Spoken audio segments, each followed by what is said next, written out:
setting up this very nice week of talks, and the excursion later, and the dinner, and all those nice things. This is joint work with my three supervisors, Ricardo, Daniel, and Lucia, who are 2/3 here. And first, I'd like to say a few words about Daniel specifically, because I don't know if you've noticed this week is about it. I met Daniel in July 2016 because of my original supervisor, Ricardo.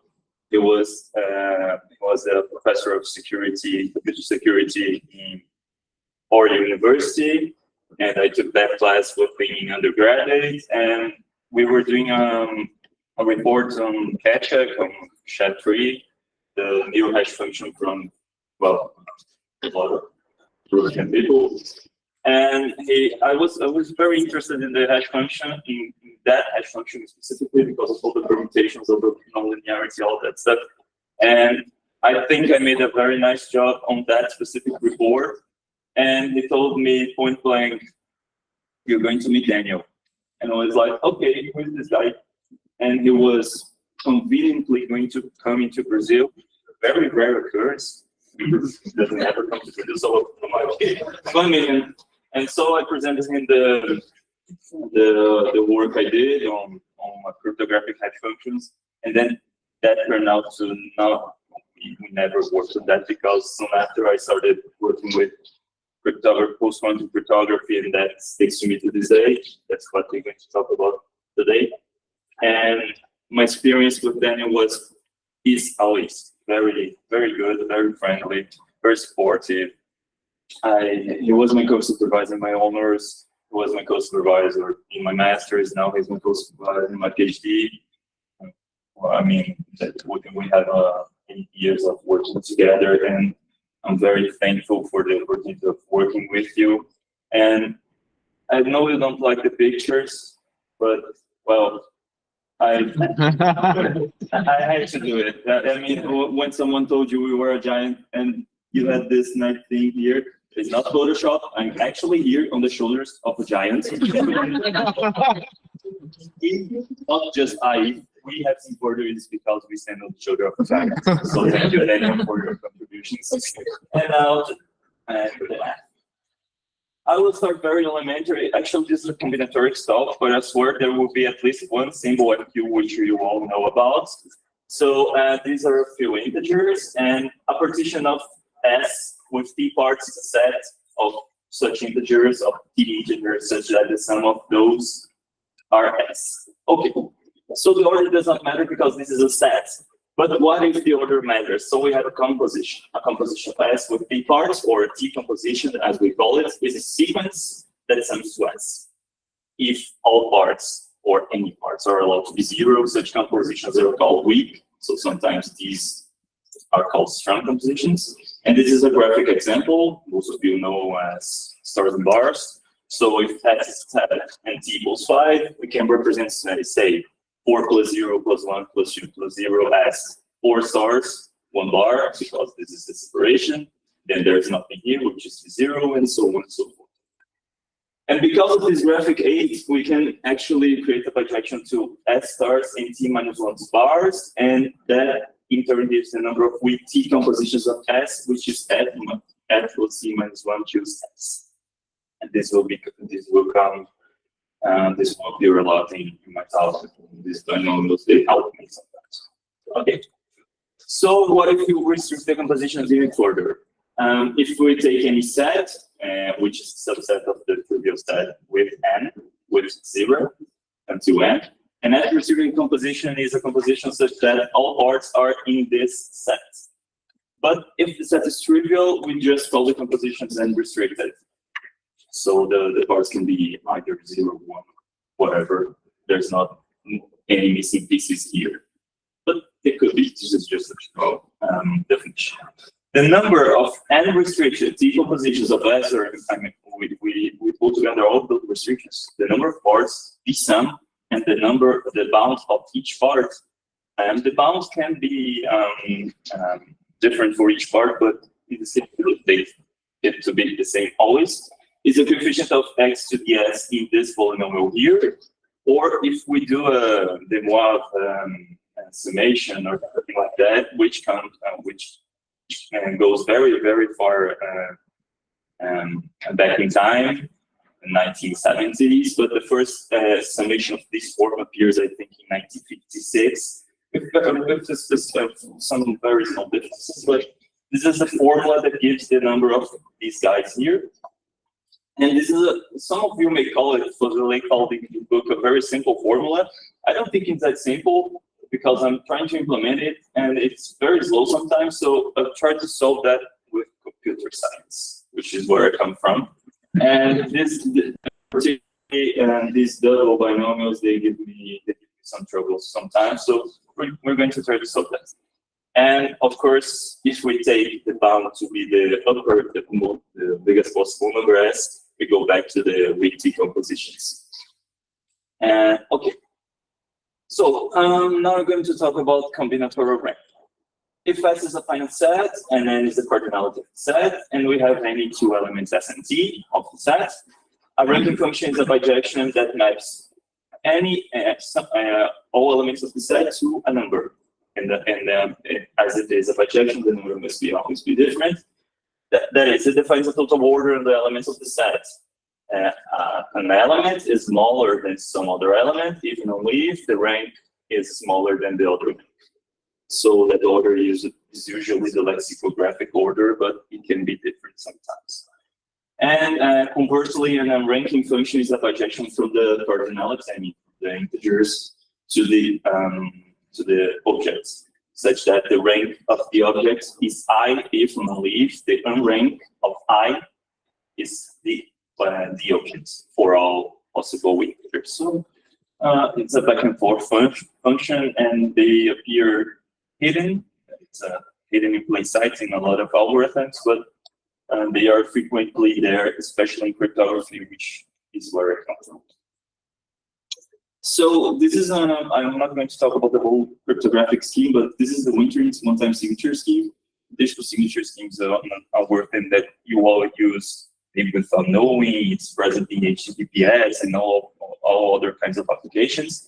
This one is quantum safe and based on cryptographic hash functions, and it's the building block for conventional many times signature schemes. I mean, some of you may think one time is not very useful, but we can solve this, and that's not the problem.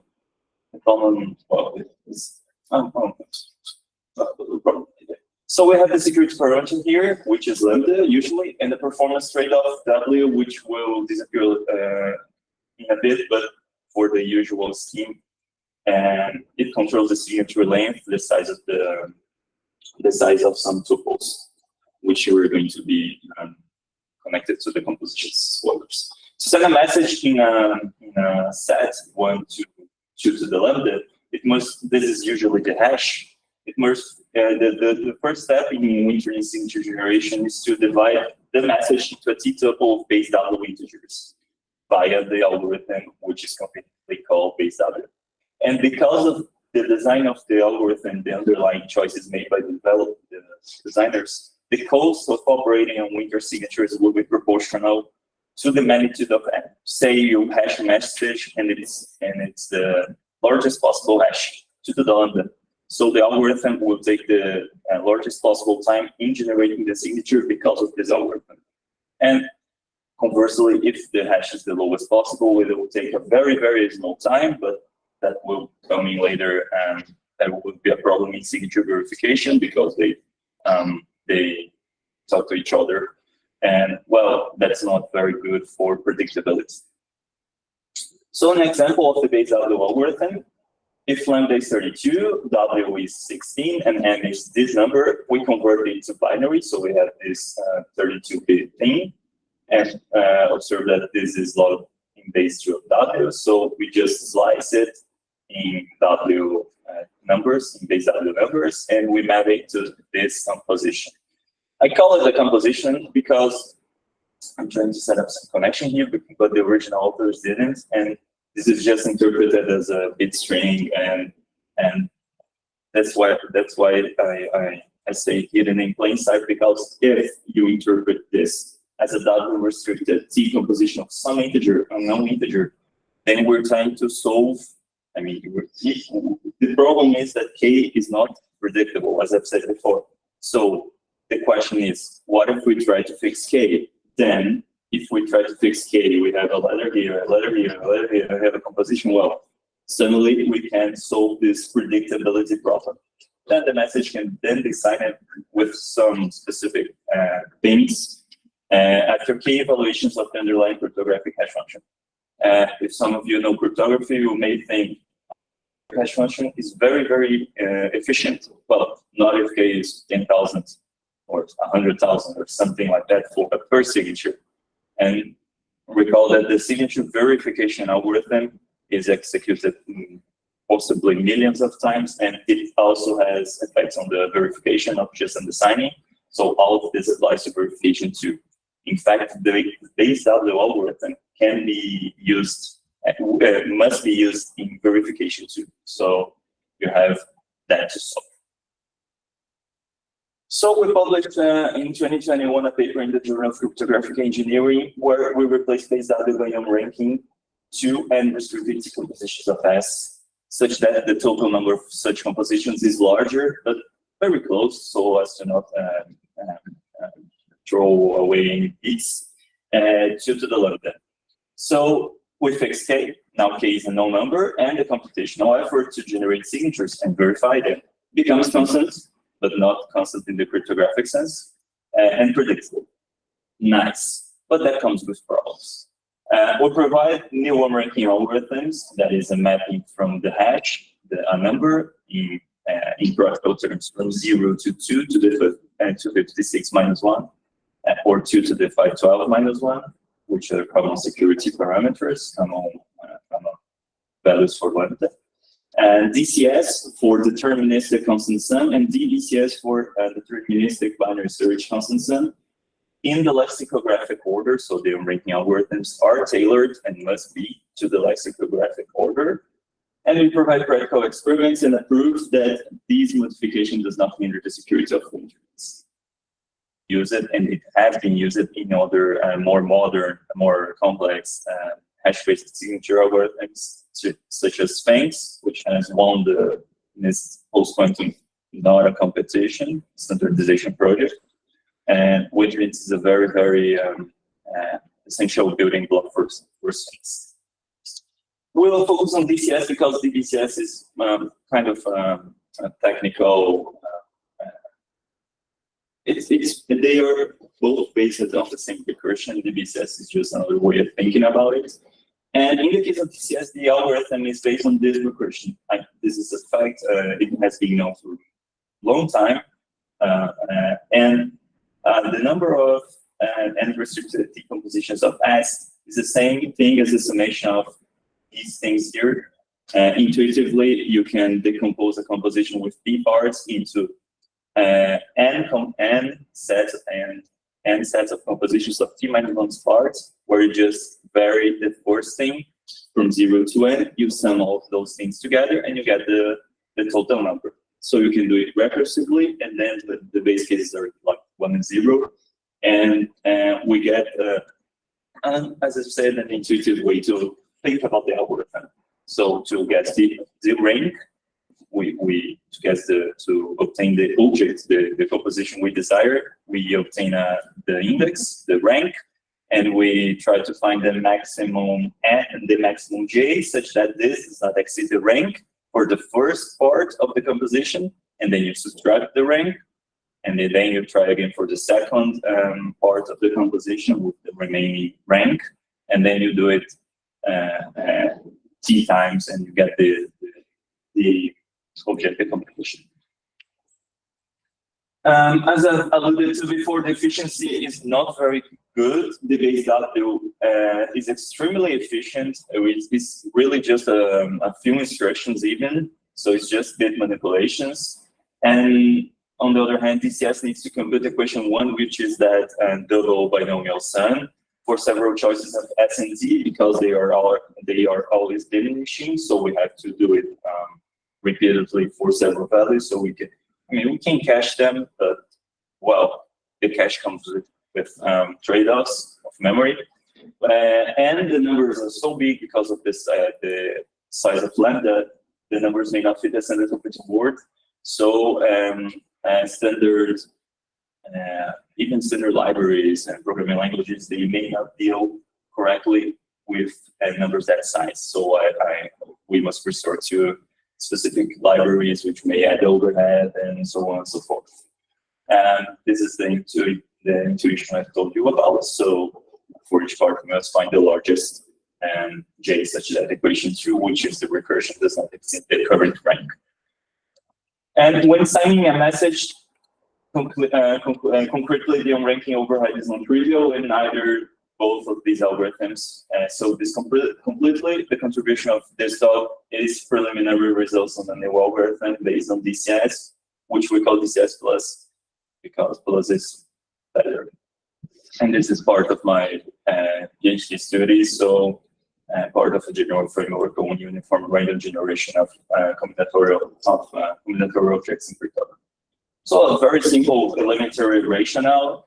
As the algorithm goes, we need to store partial values of this specific number to calculate the maximum J with only integer operations. So instead of just enumerating these with the double binomial sum of equation 1, we first generate the largest possible sum and then multiply and divide by integers.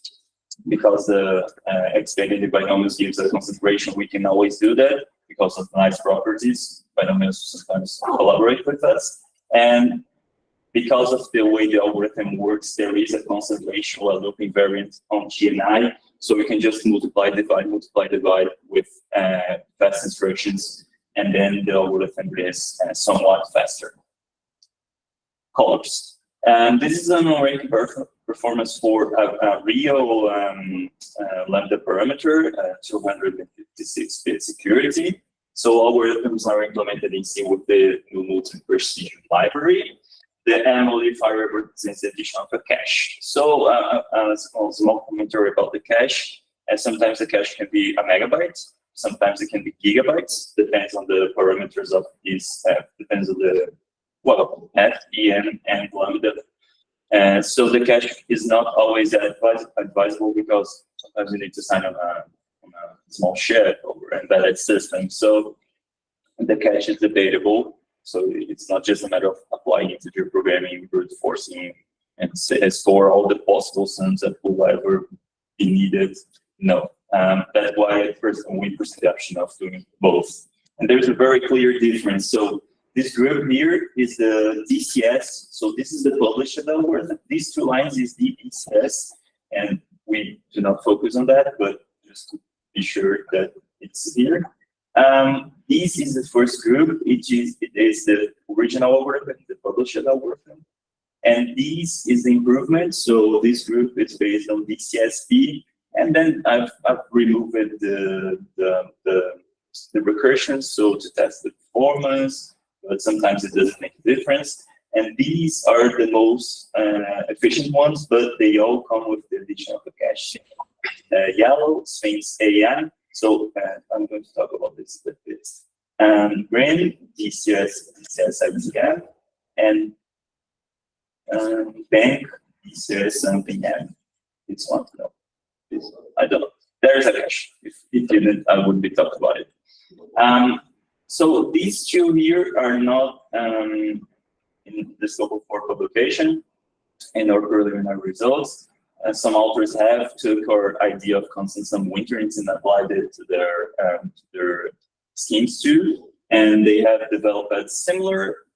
Actually, they have not developed it. They have written very specifically in the paper that this is not a contribution. So this algorithm is just another version of ours, but for some specific cache locality and some specific details, it's a little bit faster. So I cannot claim that I have the fastest algorithm known in the literature or outside the literature, because, well, there is this guy right here, but I can claim I have the fastest algorithm without a cache. So yay for me. And as you can see here, the CPU cycles are still very good. The count of CPU cycles are still in the tens, in the thousands, and hundreds of thousands. So this is still very, very, very inefficient compared to base W, which is in the, I think it's like in the thousands or maybe sub-thousands of CPU cycles. At least it's for real world computers, it's not just bytes. Okay. And work in progress. We are currently looking to drop into GMP as I figure out, and using libraries as a black box is not always the right answer, and roll integer arithmetic may be okay because GMP is used usually for very, very large integers, and 512 is not that large. It's just a bit large for GMP, and because of their architecture, they reserve lots of memory for very large integers. So sometimes just putting 4 numbers in a computer word side by side and doing math and naive math is faster. And perhaps this is why this happens too, because they do not use GMP. We're also evaluating other ideas in the course of my PhD. We are very interested in ranking to resource compositions in, well, I've put great orders in here, but not necessarily any order that is different, that is usual, that gives rise to a nice algorithm.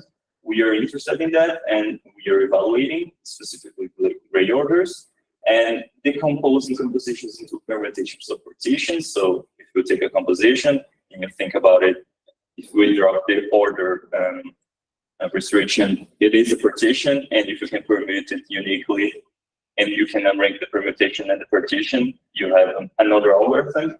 But unranking partitions is very, very hard because the partition function has no closed formula. I think I'm a full implementations. And unranking these, and I did it.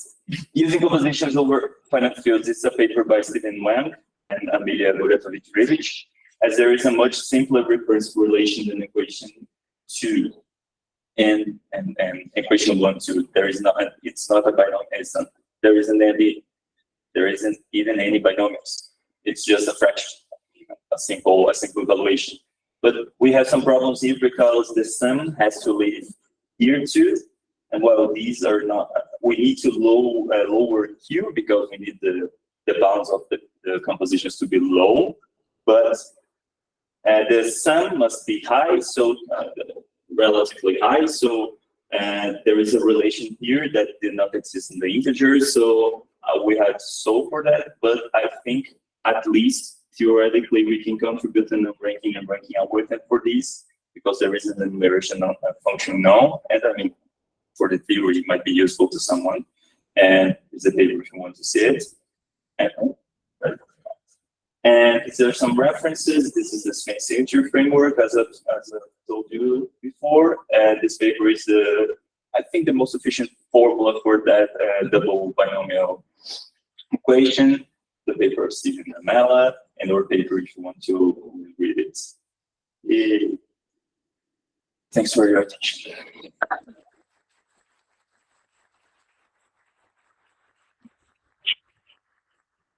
Okay, so any questions or comments? Sure. For unranking permutation, you had a chance to look at the encode where you encode an integer permutation and then you can decode the permutation. Yes, that's because I looked into that because in ranking permutations, I think there is a paper of this year or last year that someone got it in linear time. So linear time is very, very efficient. It's big O of n. And I thought about it. If unranking partitions is very slow, maybe we can work it out in the permutations. And my idea is to perhaps use smaller permutations and smaller partitions and bigger permutations. So there's a trade-off there. So that idea came to me after reading about that paper. And I don't know where, probably in discrete mathematics, but I don't remember. I can send it to you later. But unranking permutations is very, very efficient, and as permutations are kind of hidden in compositions if we decompose them into partitions and permutations. I thought about it a bit. Okay. Sure. Question. For the restricted composition versus the unrestricted one. Mm-hmm. I don't know, this is just some training idea, but what about doing rejections? Well, do you really need to unrank things here, or you just need to sample a restricted object, combinatorial partition, and then use it? Because I was thinking maybe some sort of rejection level, because we know how to efficiently, I think, maybe we need to check sample unrestricted objects. So it's a matter of knowing the size of those spaces for comparable parameters, and then use rejection sampling on it. Maybe repeat when we have set it. Well, I don't know, just maybe. it is the most efficient approach. People from the Sphinx team had done it. They actually just try and say you take a hash, you take a very large number, and you slice it. And if the slices match a composition, then you're good. That's a kind of a rejection sample. So they just guess and append something here and then take the rest repeatedly to create new numbers. And if these numbers happen to give a composition that is restricted in our sense, so they mix another rejection sampling idea and try, they prove that, well, they argue that this does not go further than 8 rejections. So they try very few times to get this, but for a fixed number always. So they kind of did that, and then we talked about Boltzmann samplers and all that, and the asymptotic results in integer compositions are also, there's a lot of results now on the average magnitude of a part if you sample it, etc. So there's a lot of results on that.